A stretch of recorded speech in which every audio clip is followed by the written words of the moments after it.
Hello everyone, assalamu alaikum wa rahmatullahi wa barakatuh. Kusoo dhawaada casharkeena maalmaha buugan dhigono waxa waaye markino intaanan essential English laakiin intaan casharkeena galin waxa idin sheegaynaa in online tutoring sameeyno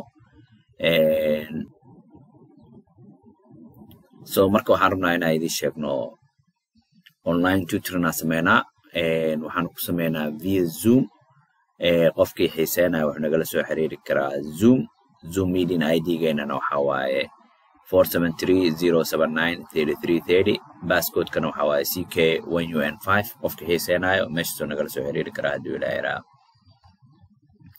so casharka buugan dhigno waxa waaye essential English 1 casharka waxaan maroonaa lesson 28th lesson casharka 28aad marka irregular verbs ka hadana si baranayna marlaad markay hore barana still irregular verbs ka aan hadana casharka la tiisdeed waxa ku baranayna still irregular verbs ka there are some more irregular verbs in lesson 27 make, tell, sing, sleep, hot. Here are the past tense of each of them and of some other irregular verbs in lesson 1 to 27 marka irregular verbs ka ilaa iyo 27 lesson hore soo qaadanay irregular verbs ku jiray hadda inta lagu sii baranaa marka inta lagu soo wada koobay marka make waxay naqanay made, sing, sang is bedelay ing qoraalka iska fiiriya marka qaarkood hal letter is bedelay si head sa naqanay sleep slept naqatay heart mis bedelay so heart le begin in began naqanay an feet waxay naqanay double e y markaan fed naqanay fly flew naqanay ew lagu daraa here head d read mis bedesho and rise rose run run waa marka hore marka kalena ran waa marka baastiga marka qoraalka markano xarfaha iska fiiriya sent naqata dt lagu badalay sit sat naqata sat iyo sit kala duwan speak spoke naqata oke teach taught naqata taught tan waxa waaye teach marka qoraalka higaada ina si fiican la isaga fiiriyo waaye marka mar walba sameeyayno irregular verbs ka inaan verb ka ogaano wax uu ka soo yahay ought on page 204 you have the sentence you ought to be like my uncle. Ought is an defective verb. This is the only form that it has. Many ought sound like it has no past tense, makapto past tense, no present participle, makapto. You cannot use any other verb like should, have, be in front of it. So I shall ought, he has ought, I was ought, all are wrong. Marka ought wax kala ma ka hormari kartid. Macni shall have iyo iyo wax ma keeni kartid. You macni ought hor looga dhijinaa. Marka ought markino so sideeday ahaane pastigeeda, presentgeeda, whatever. And in negative ought not lagu daraa. You ought not to make and that mistake ought can in must le marka macnahan interrogative is ought I ought you ought it iyo wixii la mid ah marka ought idan u fiirsada markano say isku bedelayso here are some other examples of it is used loo isticmaalo Mr. Presley told you to study that lesson you ought to do it you must do it amal mana samaysid he said he paid a high price for his suit. It ought to be a good one. It must be a good one. After living in England for 2 years, you ought to know the language well. Ought you to be here today? I thought you had a holiday. I ought not to tell you the answer to the question, but as it is rather a hard one, I will. Must. On page 203, you had a sentence, eggs must be very scarce here. Must also be defective ways. It has no other form of except this, and it is a negative not.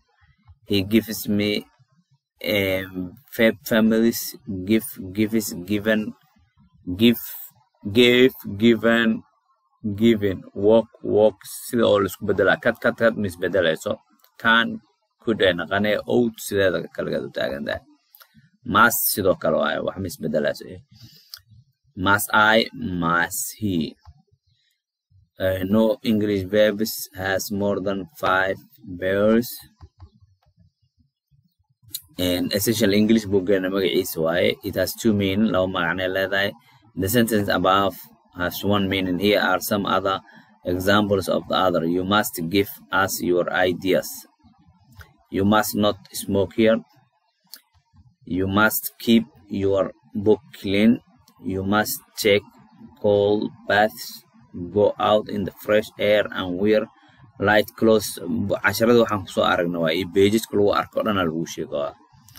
Where must I go to get good coffee? Page 200. He must be a clever man. He knows so much about everything. A woman must have new clothes. Page 187.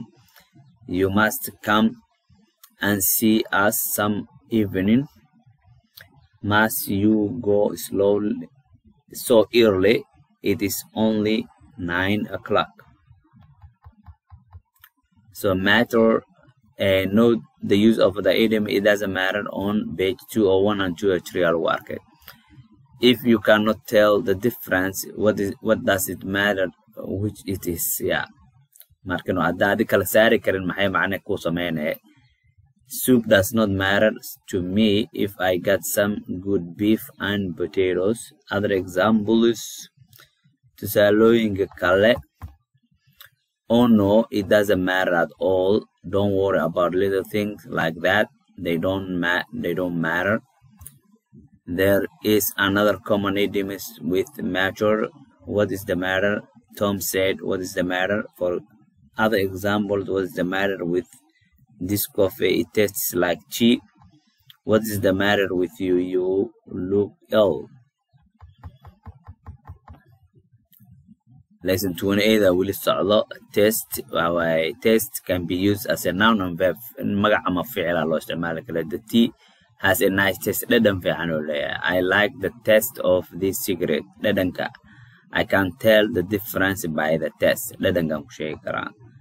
And as a verb, it can have 2 uses. laba macne laba isticmaal loo isticmaali karaa. As a person, a person tastes a thing. The man tasted his soup.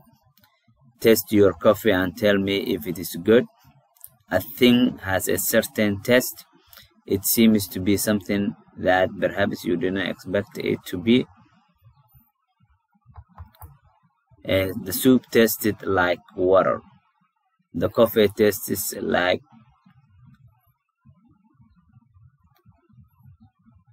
cabbage water. The cheese tastes like chalk.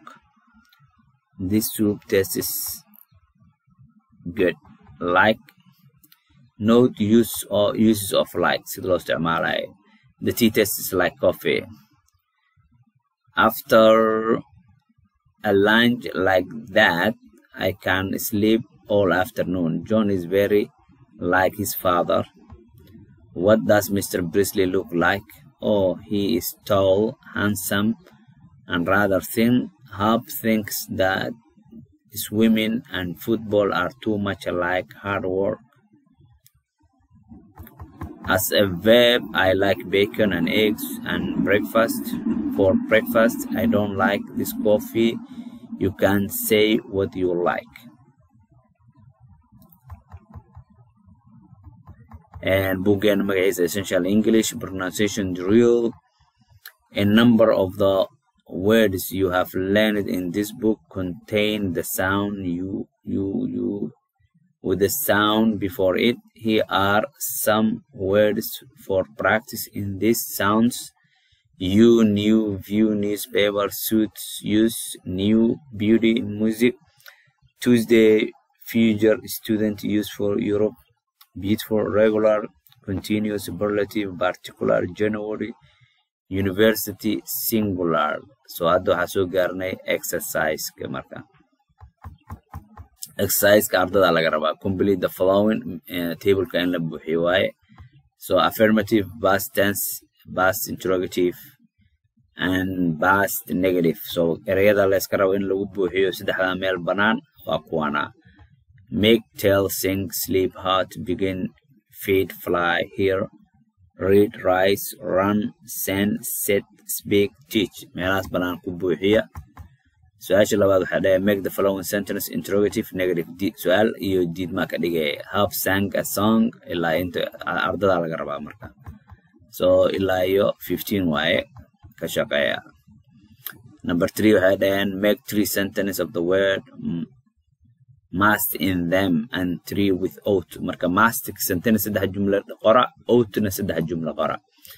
Number 4 make sentence using test as a noun. Testiga waxaa laga rabaa noun na isticmaash as a verb, using like as a verb, like na sidoo kale. Many example-ada ku soo aragna marka test a verb iyo waxaa laga rabaa noun na isticmaash. Number 5 make sentence using matter in 2 different ways. The word matter laba way kala duwan na isticmaash. Number 6 write the story of silence please. Page 166 in the past tense. Begin yesterday morning with Thompson left home. Waxa dhan past ka dhigay page kaas markaa fiirisid. So casharkeena maanta waa naga intaas. Assalaamu calaykum waraxmatullaahi wabarakaatuh.